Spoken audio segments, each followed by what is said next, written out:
Նոյեմբերի 1-ին ուղիղ միացմամբ իր աշխատանքն է շարունակվում ABC մեդիան, եթերում լուրերի գլխավոր թողարկումն է, ես Սվետլանա Պետրոսյանն եմ, բարի օր, այս ժամի համար առանձնացրել ենք հետևյալ թեմաները։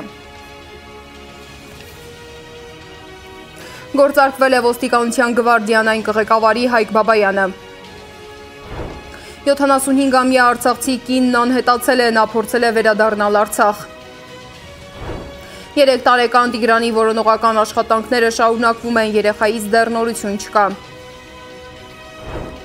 Փաստաբան Ալեքսանդր Կոչուբաևի կնոջ առողջական վիճակը կայունացել է։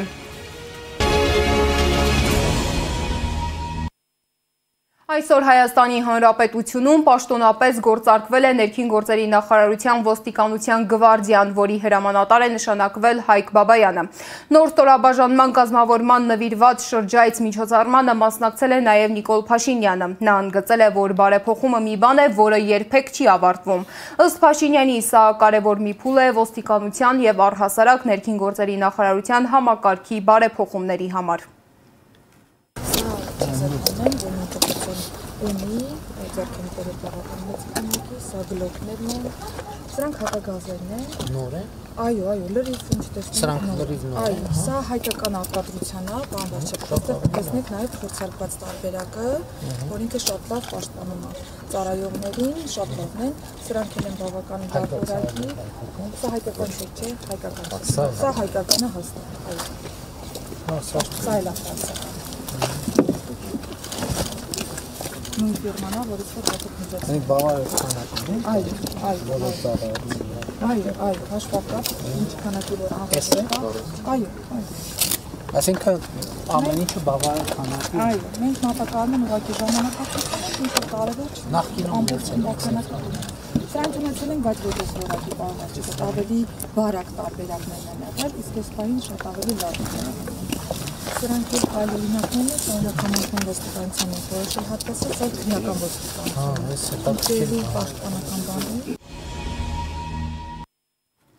Հիշեցնեմ, որ ազգային ժողովը ոստիկանական գվարդիա ձևավորելու մասին օրինագիծը ընդունել է 2024 թվականի հոկտեմբերի 24-ին։ Նոր սպառազինությամբ եւ վերապատրաստված անձնակազմով ոստիկանության կառուցվածքային ստորաբաժանումը ռազմական դրության կամ պատերազմի ժամանակ այլևս պետական սահմանի պաշտպանություն չի իրականացնելու։ Ամերիկայի Միացյալ Նահանգների նախագահ Դոնալդ Թրամփի որդին Դոնալդ Թրամփ կրտսերը Հայաստան է ժամանելու նոյեմբերի 12-ին, այցի մասին տեղեկությունը հայտնել է փաստը։ Թերթի տեղեկություններով Դոնալդ Թրամփ կրտսերը այցի շրջանակում քննարկելու է բիզնես ծրագրեր եւ հանդիպելու է իշխանական տարբեր շրջանակների ներկայացուցիչների հետ։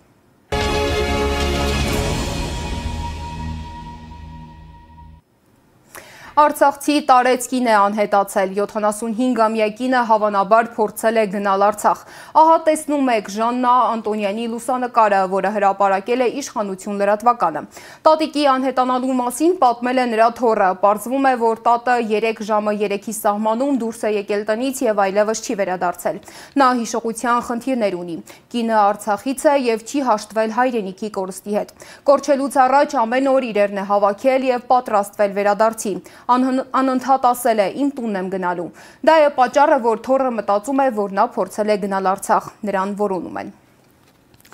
Իսկ Ծափաթաղում ոստիկանները, փրկարարները, համայնքի եւ հարակից համայնքների բնակիչները 6-րդ օրն է փնտրում են 3 տարեկան Տիգրանին։ Մեծ հետզրույցում վարչական ղեկավարը ասել է, դեռ որևէ նորություն չկա։ Նշեմ, որ Տիգրան Ովանեսովը կորել է հոկտեմբերի 27-ին, նա եղբոր հետ Բաքում խաղալիս է եղել, հետո եղբայրը տուն է եկել, իսկ Տիգրանը անհետացել է։ Եղբայրը 5 տարեկան է, նա չի խոսում։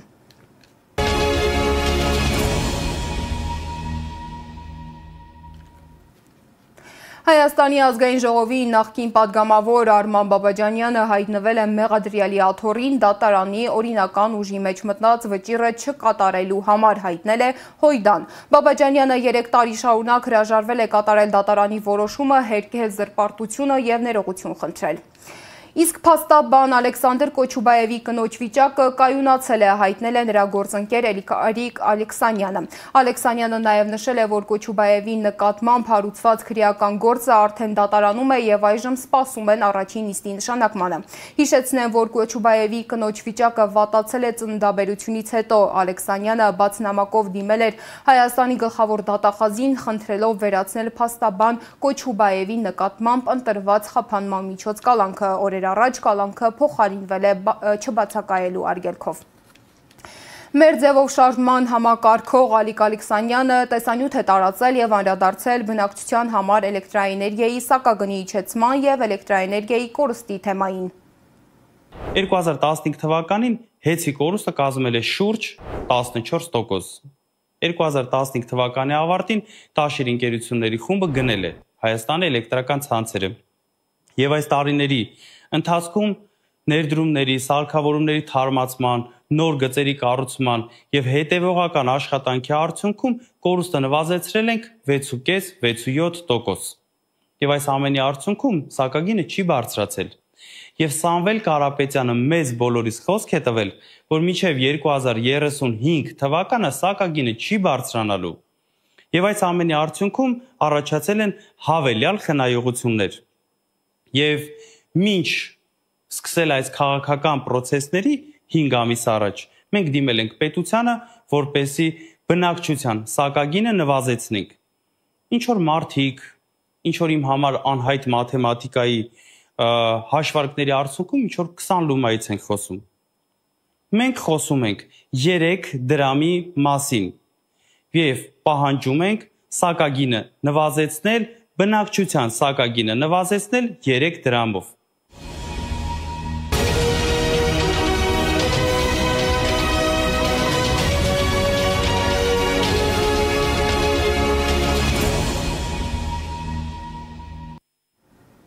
Կրթական թեմաներից հիշում եք, երբ մի քանի տարի առաջ այս իշխանությունը հայտարարեց, թե մինչև 2026 թվականը Հայաստանում պետք է կառուցվեն կամ վերանորոգվեն 300 դպրոց եւ 500 մանկապարտեզ։ Իշխանության նշած վերջնաժամկետը սարերի հետևում չէ, բայց խոստացվածի 20%-ն է արված։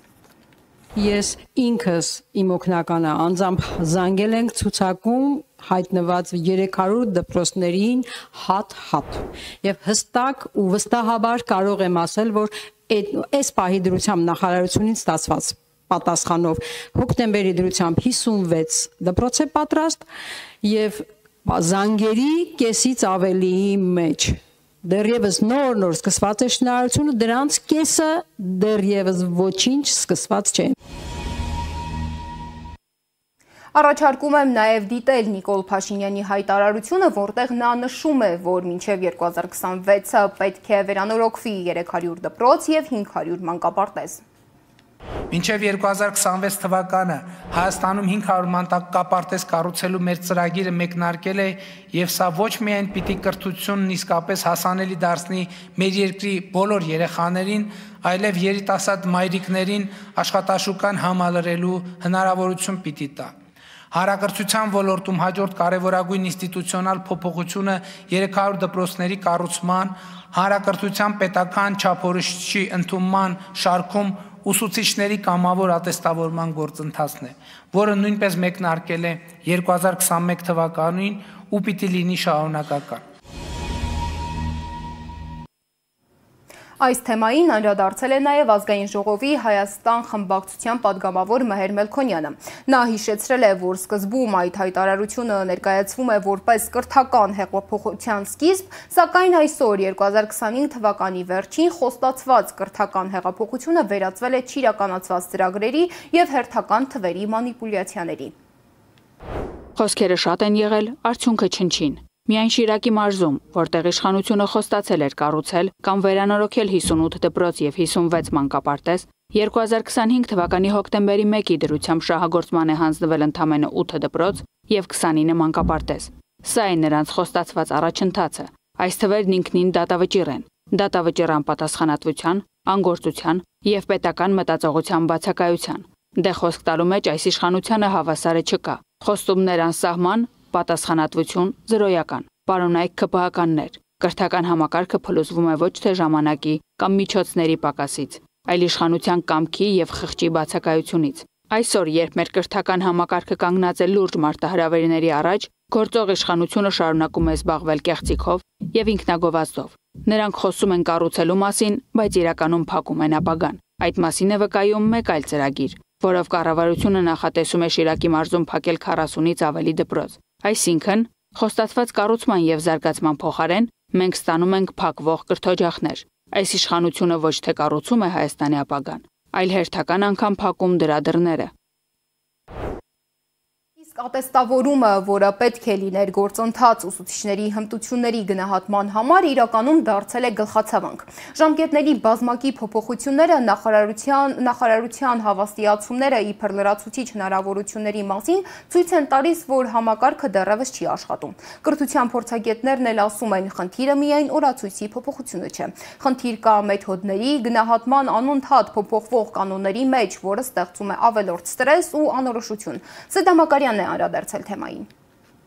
Ուսուցիչների ատեստավորման ժամկետները վերջին մեկ ամսում մի քանի անգամ փոփոխվել են։ Ատեստավորման ժամանակացույցի փոփոխություններն ըստ նախարարության արվում են ուսուցիչների խնդրանքով, բայց նախարարության այս հայտարարության մեկնաբանություններում ուսուցիչների արձագանքն այլ բանի մասին է։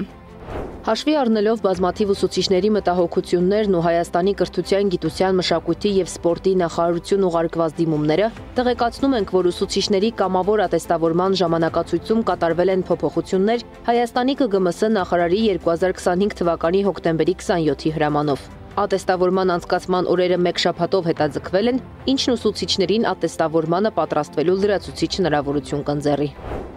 Նախարարությունը վստահ է, որ այս քայլը ուսուցիչների համար լրացուցիչ հնարավորություն է ստեղծում, սակայն ուսուցիչների մեծ մասը դրա ստեղծած խնդիրների մասին է խոսում։ Իսկ հեռավոր գյուղերից կենտրոններ հասնող ուսուցիչների մտահոգություններն ինչու հաշվի չեն առել։ Ի վերջո նոյեմբերի վերջը ձմեռ է։ Պարապ նստած ձեր փոփոխություններին ենք սպասում, վաղն էլ կփոխեք։ Այս աստիճան անպատասխանատու մոտեցում ուսուցչի անձի ժամանակի առհասարակ գործունեության նկատմամբ հաշվի չի առնվում ուսուցչի անձնական ու մարդկային իրավունքներից ոչ մի կետ։ Միթե կարելի է 3 անգամ քննության օր փոխել։ Առանց այն էլ քննական ծանր բեռը ավելորդ լարվածություն է ուսուցչի համար։ Թեստերի խճճող որակին գումարվեց այս խայտառակ դրությունը։ Ի վերջո, այդ լարվածության տակ կքած ուսուցիչը դասարան է մտնում, մարդ է կերտում, արհեստական դժվարությունների պակաս չեք տալիս ուսուցչին, անպատասխանատու մոտեցում է։ Մարդիկ կարևոր բացառի գործեր էին նախատեսել ըստ նախապես հրապարակված ժամանակացույցի։ Օրինակ սեփական հարսանիքը։ Հիմա ինչ պիտի անի այդ երիտասարդը, ով եւ ինչպես է լուծում տալու այս հարցին։ Կրթության փորձագետ Ատոմ Մխիթարյանը կարծում է, խնդիրը միայն ժամանակացույցը չէ, նախարարությունն իմիտացիա է անում, թե իբր աշխատում է։ Այս իրավիճակը հերթական անգամ գալիս է ապացուցելու, որ այդ ողջ ատեստավորման գործընթացը արհեստական է եւ ձևական։ Դա որևէ հարց չի լուծում, դա ուղղակի շոու է ցույց տալու համար, որ կառավարությունը կամ նրա լիազոր այդ մարմինը, որը կրթության ոլորտում է, նախարարությունը ինչ որ բան իբր թե անում։ Մխիթարյանն ինքն էլ է շատ ուսուցիչներից դժգոհություններ ստացել, ատեստավորումը չի փոխել նրանց կյանքի որակը, հակառակը քննության հետազգումն ավելի էլ արել վիճակը։ Լրացուցիչ դժվարություններ եւ խոչընդոտներ է առաջացնում կրթության կազմակերպման գործընթացը ինչ որ ձև խանգարելու համար։ Եթե թե կարճ ասենք, դրա մասին է ընդհանուր խոսակցությունը։ Իսկապես, որովհետեւ մինչեւ հիմա տեսեք արդեն 4 տարի է անցել, այսպես ասած, այդ գործընթացի մեկնարկից, բայց նույնիսկ հստակ ընթացակարգ չկա։ Մխիթարյանը դժգոհություններ է ստացել նաև ատեստավորման մեթոդների եւ գնահատման կարգի վերաբերյալ։ Օրինակ նույն ուսուցիչն առաջին անգամ անցել է ատեստավորումը, երկրորդ անգամ ոչ։ Պարզվել է խնդիրը հարցաշարն է։ Նրա գիտելիքները բնականաբար են պարզվել, կամ նա ինչ-որ բանով չի փոխվել, որովհետեւ ժամանակահատվածն էլ շատ պարզվել է, որ թեստերը կազմված են ոչ օբյեկտիվ, շատ սուբյեկտիվ, այնպիսի թեստեր, որոնք այնպես չի, որ տրամաբանական ինչ-որ հստակ լուծումներ ունեն։ Կրթության, գիտության, մշակույթի, սպորտի նախարարությունը այս անգամ եւս մեր հարցերին պատասխանելու համար գրավոր հարցում է պահանջում, որին կպատասխանի միայն գրավոր, օրենքով սահմանված հնգօրյա ժամկետում։ Մենք կներկայացնենք նաեւ նախարարության պարզաբանումը այն ստանալուն պես։ Սեդամակարյան, Նոնա Գևորգյան, ABC Media։